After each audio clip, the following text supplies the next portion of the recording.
বন্ধুরা, এখন আমি রয়েছি চৈতন্যপুর রামপুর মন্দিরের একেবারে সামনে।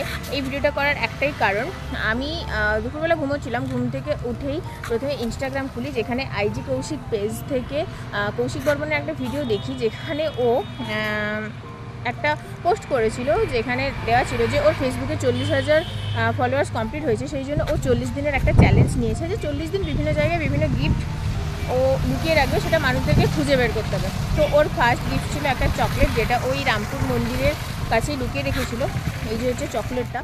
বাড়ি থেকে যখন বেরোই তখন ভাবিনি যে সে গিফটটা পাবো, কারণ 1 ঘন্টা আগে ভিডিওটা পোস্ট হয়েছিল আর অনেকেই দেখে নিয়েছে। ভেবেছিলাম যে গিফটটা হয়তো আমি আর পাবো না। তো ভাই অনেক ভালোবেসে গিফটটা এখানে রেখে গেছে। গিফট ছোটো বা বড় সেটা বড় কথা নয়, সে যে ভালোবেসে এখানে রেখে গেছে তার ফলোয়ার্সদের জন্য, এটাই বড় কথা। তো ফার্স্ট গিফটটা আমি পেয়ে গেছি। ভাইকে অসংখ্য ধন্যবাদ, এভাবেই এগিয়ে যাও, আর অনেক অনেক ভালোবাসা রইল তোমার জন্য।